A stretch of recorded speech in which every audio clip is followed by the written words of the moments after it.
Welcome to Art with Oz, your front row seat to the stories behind the Indian art world and the trailblazers who define them, one conversation at a time. Today, I'm here with one of India's biggest collectors with one of the most impressive collections of all time. It's a pleasure to have you on the show, Mr. Batra. Lovely meeting you, Hassan. Could you please share a defining moment in your transition from banking to art collection? See, art is something that I got into because of my wife. She is amateur painter, but she's also trained with Mr. Bruta, Rameshwar Bruta. And the first paintings that we bought, I remember it was a Nunai decorative art and a J.R. Wheaton. We didn't really have the money to buy art in the beginning. But if you're really talking about getting into art in a more serious, substantive way, I think my journey from pretty art to more serious art in every way, where I invested more money and more of myself into art, was from 1998 onwards. It's more personal for me because my mom was terminal with cancer. And I think grief does something to your brain. It actually wires your brain differently. And that's why you'll see, in my opinion, the Renaissance period. You see the best music, the best art, the creativity of human beings during suffering is accentuated. At least that's what I've noticed. Whenever great music is made, whenever great, photography is done, whenever you see something which causes great angst, look at Cathay Kolovits's works, look at Chitto Prasad's work that's based on the Bengal famine. It does something to the brain that removes us, and especially if it's personal. So I think in my case, I would say my mom's illness sort of wired me more towards and geared me towards art as a refuge maybe, or whichever other way. That's powerful. What inspired you to start Great Banyan Art, and what was your initial vision for it? No vision, honestly, no vision. After a point, I had a lot of works and I just thought I'll corporatize it, because when you make a company, my girls were I have two daughters. They were very young at that stage. I think one was 10 years old, the other was 7 or 8. So I just thought that if I make a company, it will have a perpetual existence and it doesn't have to stop at me. And of course, the collection remains personal. I don't have any curators or anything like that. It's not institutionalized. We don't have a gallery or anything. They're available online, and I do sell works through auction houses sometimes, but there's no great thought to it. I just thought I'll make it into a corporate structure because it's easier to pass it on as a legacy, maybe. My elder daughter is a stylist. She's got her own company, and my younger daughter, Sonali, she works alongside me. But her taste and interest, as you would imagine, is more akin to what she likes, which is a lot of contemporary art. Like, she's into more international art also. She's more open to it than just Indian art, whereas I started only with Indian. And it's only later that I started buying art across borders. So, yeah, I think so. I think she's made art her career as much, and she works with me, and she also curates shows from time to time. What international art is of interest to you? Almost everything that I can't afford, right? I mean, I love Mark Rothko, but obviously completely out of reach. I love Basquiat's work, again, completely out of reach. Love Lucien Freud's work. They're amazing works in the sense they were very strong. The grammar is very definitive, very distinctive. They watermarked it clearly. I don't like classic or fine art as much, although I enjoy portraiture and I love Sargent's works. But otherwise, the works that I've collected, international works, and we have art across about 40 countries, I think, now. Largely African, but of course some European. But they tend to be I have to be realistic. I have to buy the art that I can afford. And you developed an excellent collection of art.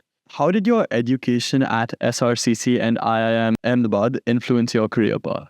Placements are provided by IIM Ahmedabad on campus. So I think I'm actually I was telling your dad that I'm in awe of the fact that you just turned, 17, right?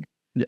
And that you're doing this. I didn't know what I was doing when I was 17. I got into SRCC and I did very well because I was doing a course which should be done in 1 year. I did it in 3 years, BCom honors. So I was bunking college half the time playing chess. I got into IMA by accident. A friend of mine, he told me about the CAT. I knew nothing about the common entrance exam. I knew nothing about it. And that time you never used to prep like you go for classes now. And I think 70,000 people odd appeared that time for the 160 seats. So it wasn't as bad as it is now when a few lakhs sit for it and everyone prepares, right?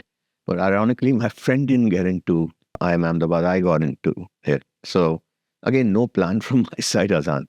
Accidentally, I got there. I got into banking also without knowing anything about it, except it was very popular. Getting into an American firm, getting into Bank of America, getting into Citibank. There was no Goldman coming to IIM Ahmedabad that time, no JP Morgan. So I got in because of the glamour, I guess. I didn't know much about the banking world, and that's how. No great plan. That's just the way life goes sometimes. Always. I mean, that's what John Lennon said, right? Life is what happens when you're busy making plans. But here I didn't even make plans. I just went with the flow, Who or what sparked your passion for Southeast Asian art? See, I have long believed, Azan, that art is very personal, right? So John Berger said this in one of his books. He said that no painting ever gets looked at the same way. And also no painting ever gets looked again the same. The first is, if you see a painting and I see a painting, what you take home may be entirely different from what I take home, because you are also someone who has some experience, some perceptions. The painting is not speaking to you. You should wonder why they call a painting is worth 1,000 words. It truly is, because for each one of us, and that's not only true for abstracts, it's true for all kinds of paintings. You can see a nude and you can see pathos in it, or you can see nude and be disgusted with it, or you can see a nude and feel grief or feel, empathetic towards it. So it actually depends. I just feel that art is something which Southeast Asian art, some of it that I saw, I liked the grammar a lot. And in those times when I was bidding, I bought a lot of Filipino art. There was an artist called Geraldine Javier. I bought her works. And then there were a few from Indonesia. I really like Indonesian art. I love their furniture. And a lot of the Dutch guys, because they were, ruled by the Dutch for some years, a lot of the Dutch artists stayed on in Indonesia. And, the Balinese art and Balinese furniture is so popular with the Western crowd also. They used to just appeal to me. So I went on a holiday, liked something, loved the furniture. So liked the art also and bought it. No great, all with a free flow. No one told me that you should go and buy it. In fact, everyone thought I was a little bit off to be buying Southeast Asian art, but I did. That just really goes to show how much perspective, experience, and perception matters in your collection. Absolutely. I mean, there's nothing but, I don't know whether I should be saying this. This is a perversity of life. You get to know what you really want to do in your life when half your life has gone by. You get to know what marriage entails after you've been married for a long time. You get to know what a good parent is after a few years of having kids. So that's true for everything in art as well. Your taste evolves. What I liked when I started with and what I like now, It's two very different things. is very different. I'm happy with that. I accept that.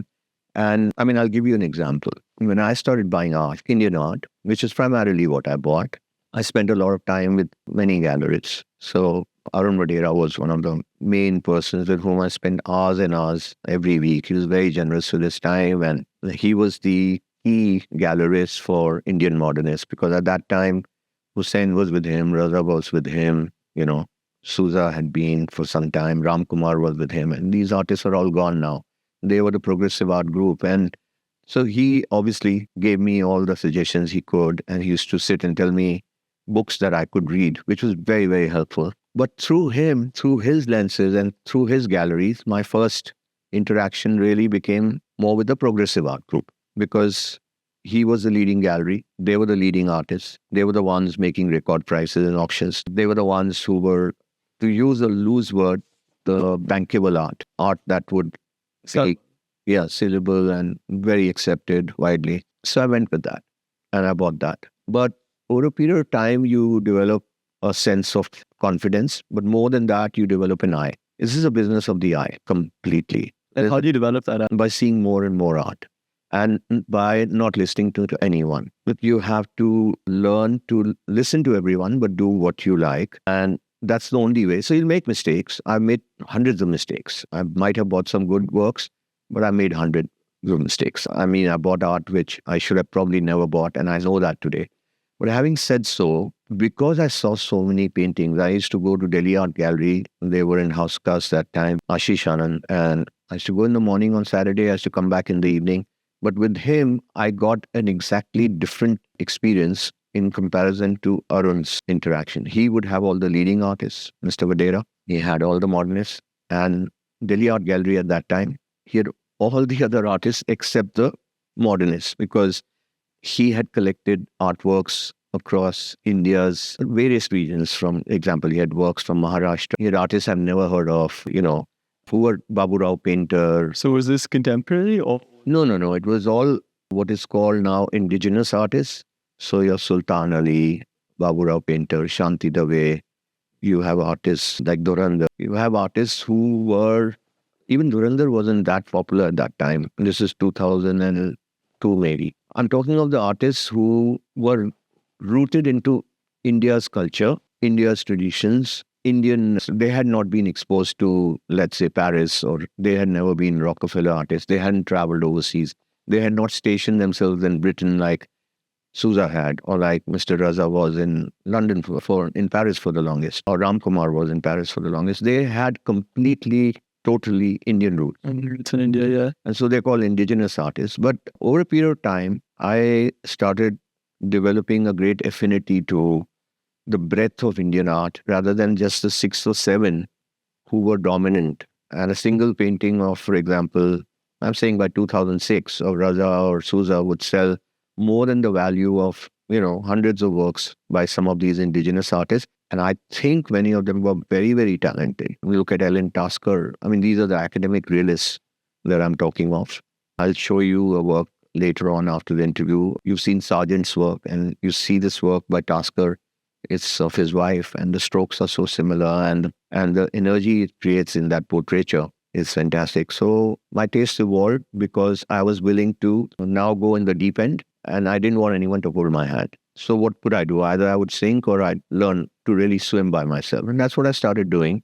But that's good in a way. I think that's the best thing that happened to me, that I stopped listening to anyone after some time. And my taste evolved over a period of time. And because I saw so much art, not only Indian, but also, let's say, Southeast Asian or other countries, that I think my eyes just appreciated good art versus art which is bankable. So could you please tell us the story behind your first major art purchase? I would finish my work early from my work. I was an entrepreneur, so I could leave when I wanted. I would leave by 3, reach him by 3:30, and I would sit with him till 6:37. And he was a treat to sit with because he could regale you with a lot of anecdotes. And I would see a lot of good art with him. And he would also suggest a lot of books to read. He was one of the very few guys I met who read a lot as a gallerist. I hadn't met gallerists who actually read. And the first book I think he recommended to me was The Eye of Duncan Phillips. And I realized it's an eye business through him.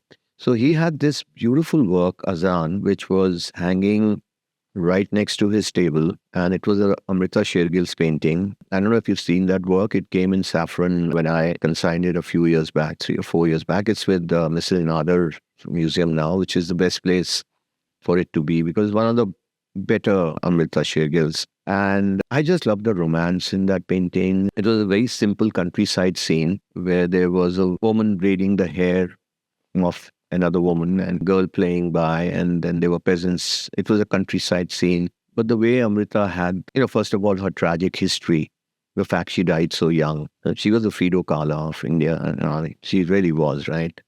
And she had this wonderful grammar of using European style technique in a very Indian way. That's what I immediately felt. This was a universal language.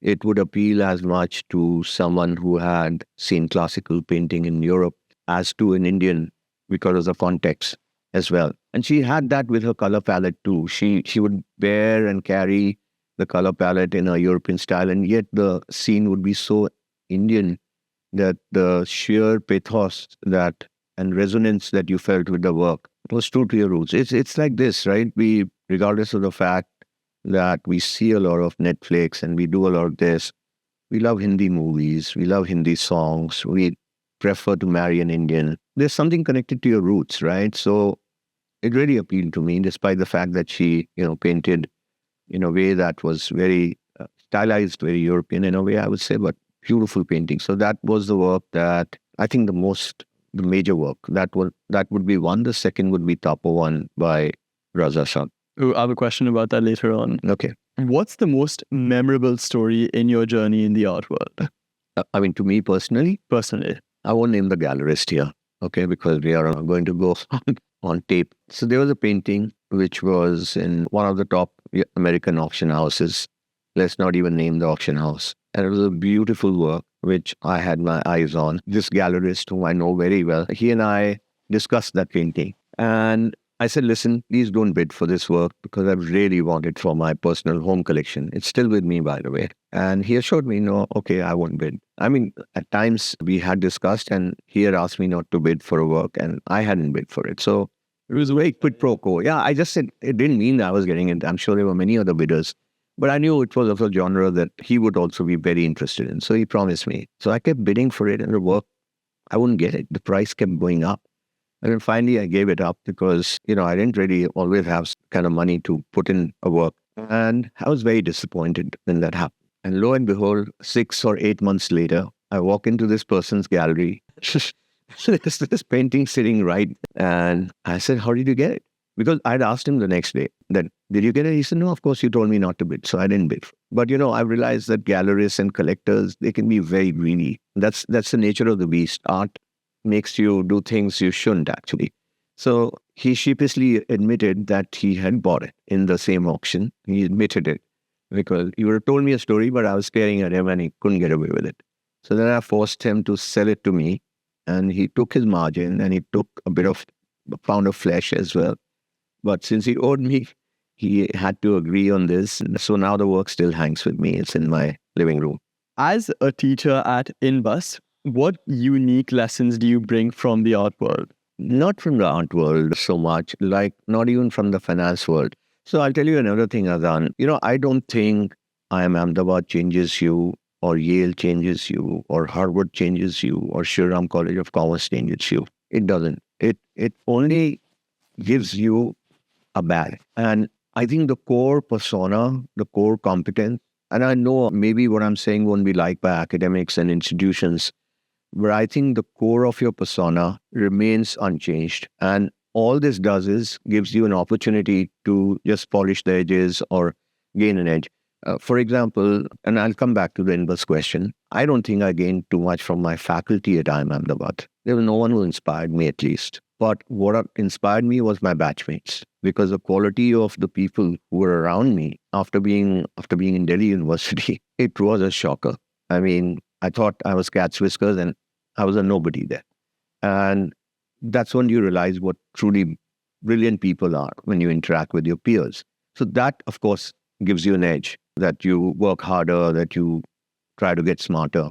The institution itself did not. The second thing I realized, which was a sad thing for me because I thought I should have contributed more. I was just excited about getting IIM Ahmedabad that I'm now here on. Anyone I introduced myself to, I said I'm from IMA, there would be a slight halo around me, which is wrong. It should not be so. But it's a badge. It's seduction capital, just the way what we do to wear cologne or go in an expensive car or, wear an expensive watch. I think it doesn't change who you are in your core personality. And that's something I felt that education should. So, there's a very nice quote by Mark Twain, and he said, never let your schooling interfere with your education. I love that because I realized that the more meaningful things in life, something that higher education should address. So, for example, I created a course on persona, which is still very popular with students who passed out from my institute, which I'd created called PEP. And that was more about emotional intelligence, about negotiation skills. It was about perspective. I mean, I did a whole lecture on perspective. Just to give you an example, I'm talking of INBUS now. So I created courses which were unique to that MBA program, in fact. So for example, if I take you to Qutub Minar and you've never seen it and I blindfold you, and I make sure that when I remove the blindfold, you're just 4 feet away from Qutub Minar and you can't go back. Would you be able to see Qutub Minar? No, you don't get the full picture. You just see the wall in front. But if I take you back maybe 100 yards, then you see Qutub Minar. And that's true in life. I mean, to get perspective, you need distance. To get perspective, you need time. That's why they say never take a decision on something big immediately. To get perspective, you need scarcity. If something is scarce, then you value it. We don't value water, right? And we value gold. Although we can't even live for 3 days without water.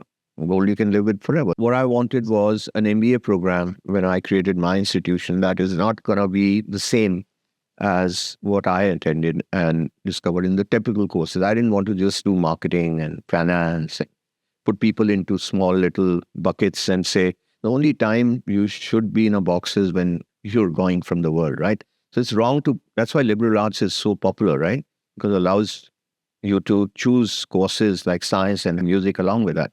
So anyway, in a postgraduate, what I wanted to do was do courses like perspective, persona, a lot of psychology, courses on emotional intelligence, which is deeply lacking in people. People give so much weightage to IQ, but controlling your emotions becomes a very important part of also doing well in life. On perspective, for example, created this course, negotiation skills was another one, where we should just talk about it, that if you're going to see Qutub Minar, you've never seen it, and I blindfold you. When I take you there, you just have 4 feet behind you you can't go back. So if I open your blindfold, It's just a wall. it's just a wall that you'll see. So to see Qutub Minar, you have to go back 200 yards. So distance gives you perspective. Time gives you perspective. That's why they say don't jump and take a decision immediately on something big. When you're in a relationship, they always say time is a very important factor in it. Scarcity gives you perspective. For example, we all value gold, but we don't value water because it's on tap. Gold is scarce, so we value it. What we get, we lose interest in. That's the perversity of human beings. And similarly, experience gives you perspective. So there's a very interesting film. I'll forward it to you. It's when they went in space, the few astronauts, I think, looking out for one of the expeditions. Guess what? 90% of their time was spent staring at. Yeah. Yeah. Can you believe that? You left Earth, you got in outer space, but guess what you're obsessed about? Just staring at planet Earth. And what do you think, Azan, when they were seeing planet Earth, do you think they were seeking Europe and US, India and China? Or what do you think the astronauts were looking at Earth as? What they had most when they were. No, I think, in fact, they found that they looked at Earth as a whole and not really seeking their countries or boundaries. They only looked at the planet because in that space, Earth looks so fragile and we abuse our planet so much. But out there, when it was just hanging in the middle of this space and infinite planets and everything, you realize how fragile it is. And therefore, you don't even think of boundaries because boundaries are man-made. So is religion, right? And none of them do any good to us. But so they got perspective because of distance. They could see now Earth and did not care about the US or Europe or anything.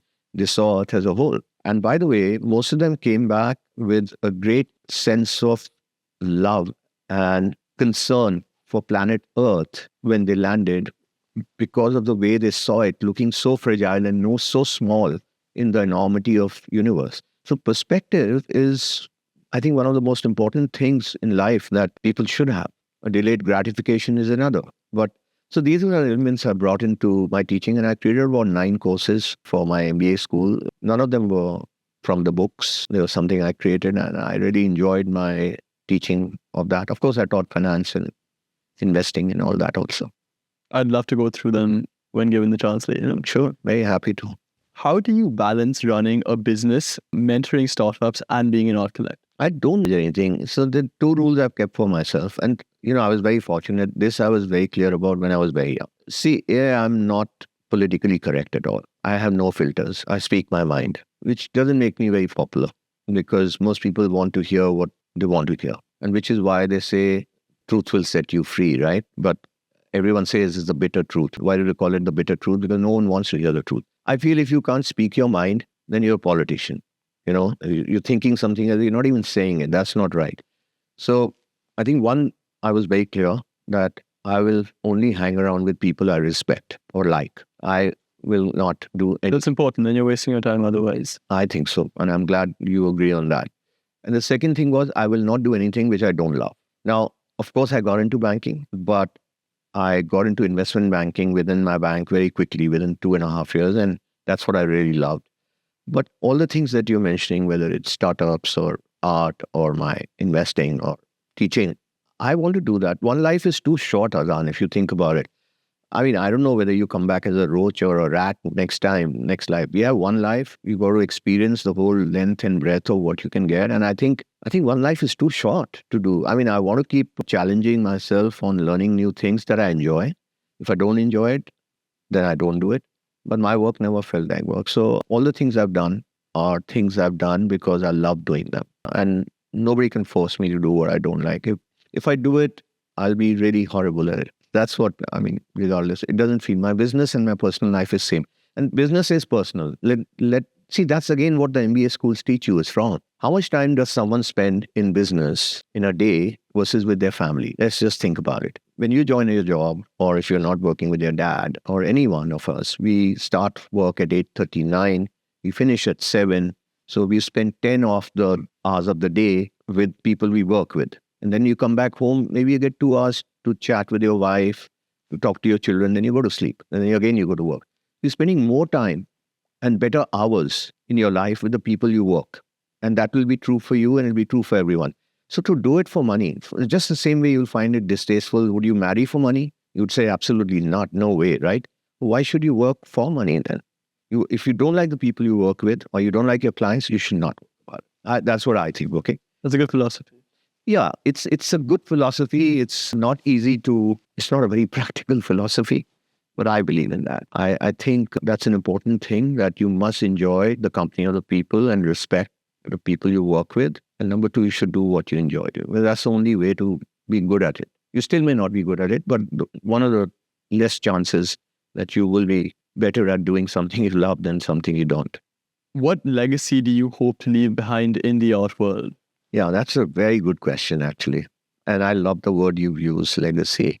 I think you can transfer assets, you can't transfer passion. That doesn't happen. At the same time, because to some extent, like any other family and like any other father, I'm a custodian of the wealth and the knowledge that I have to pass to my children and to my grandchildren. I'm now doing a book on my collection after 30 odd years. Hopefully it'll come out next year and it'll have some of the paintings that we've had, some paintings we'll let go of.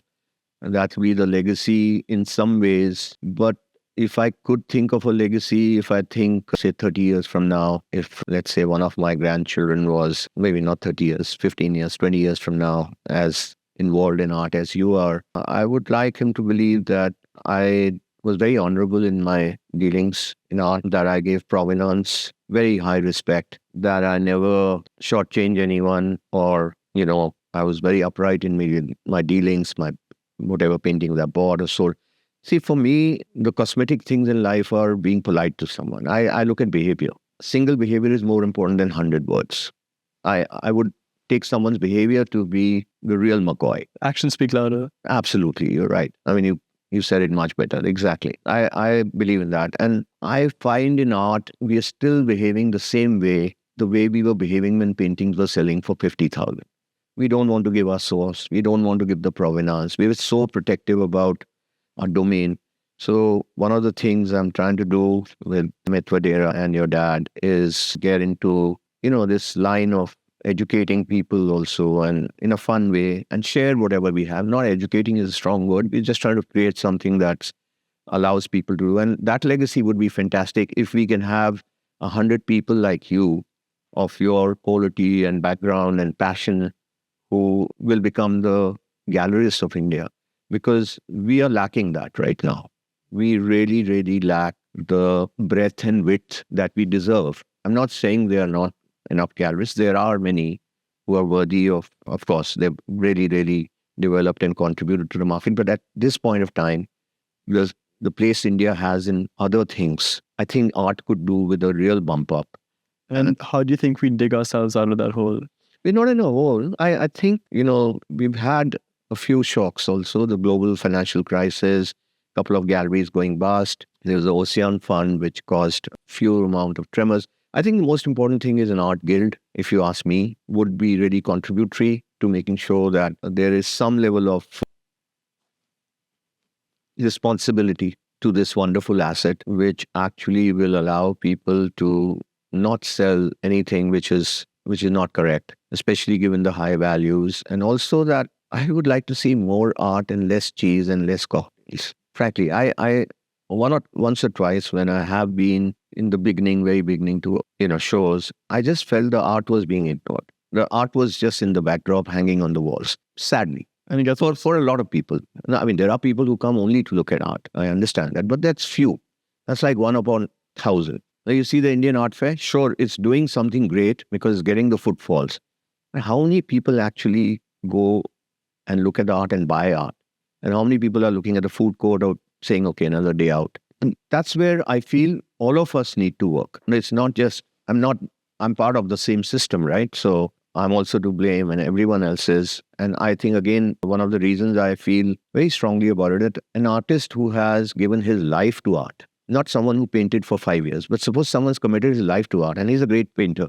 The only reason he did not find his place in the sun was because he didn't have a gallerist to support him. He couldn't find one who would support him for whatever reasons. That's sad. The worst thing for an artist is, especially when he knows he's good, but he doesn't get even seen. To be seen. That's the first thing the artist wants. Forget about good, bad, ugly. To be at least seen by people. And how many people get that chance? Very few. I'm not saying that this does not happen in other countries, but I think India is sadly lacking in the number of galleries, number of auction houses that we should have by this point of time. And I think it's great that the Indian Art Fair has done a remarkable job, and the Mumbai Art Fair has done an even more remarkable job in making this more egalitarian, making this more democratic. And that's good. And people like you sitting here with such confidence, speaking to me and asking me all these tough questions, it's great that we have someone like, I've always told your dad that whatever Azan is doing, we need 100 people like you, Azan, to take this and make this an industry which is potent, because this is a wonderful asset. Thank you very much, Mr. Batra. How do you think the citizens of our country could contribute to this vision of Indian art for the future? Okay, let me be very honest with you, Azan. Affordable art is an oxymoron. And I'll tell you why. Who was art made for when it originated? Kings. Art was made for kings, for palaces. It hung in the walls of the palaces. The normal merchants, the normal people, they didn't really have any access to either the top painters, nor would they even think of investing themselves, getting a portrait made. That happened many years later, that someone got very affluent and then they said, okay, I'm getting myself and my wife's portraiture made. So they started for the kings, right? And it always was a regal, royal activity where, see, please understand one thing. In Akbar's court, he had the Navratnas, the 9 Ratnas. They were all connected with fine art. They weren't scientists. They were all connected with fine art. It was called fine art because it was not supposed to be something that would be done by an average Joe. These were people with finer skills. They were way above. They were like the top scientists. And the Navratnas were the guys who sang really well, the guys who were really great architects, the guys who were really great artists. He made them his Navratnas, right? So when you look at art, it's very important to understand that art needs a breeding ground, of course, but art also needs to be seen. So museums are the best way for people to see art, which is great. Because only when you see great art, can you compare it to something else and know how mundane what you imagined was.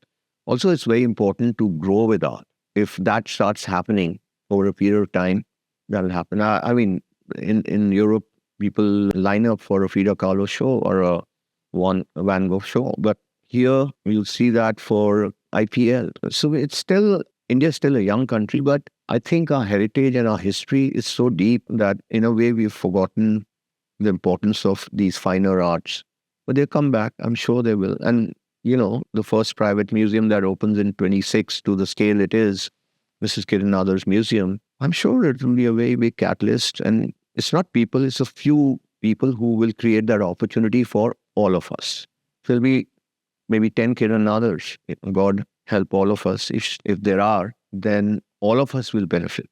And all of us will get to see great works which were otherwise hanging in someone's bedroom or someone's living room. So it's more than purely supply and demand. So I had a very funny experience since you asked me that question in a very, very business-like way. I had someone who had come to me, who was a big real estate guy. And normally I don't entertain people, but he knew someone, so he wanted to see and buy art. So I said, okay. And he didn't know much about art. So when he came and saw some of the modernists, he said, Mr. Market, he wanted to know how many of the artists I was showing him are already died. So whatever, I mean, there were one or two. And he said, because Kigani. nobody will be making. So that's demand and supply. I don't think you can draw those linear conclusions. It's not necessary. There are artists who have, in fact, regressed after they passed away, and there are artists who made a comeback after they passed away. It's happened both ways. I don't think it's about demand and supply. And if you're really looking at demand and supply, then you shouldn't be looking at it, because then you shouldn't also be looking at cost per square foot, which a lot of people do still, or now they make it cost per square inch or cost per square centimeter. There are a lot of people who buy art like that. Well, you can't. You can't buy art like that. It's not a stock. Every painting, you buy the Hussein. You don't buy a Hussein. You know the difference on that. Good line. Yeah.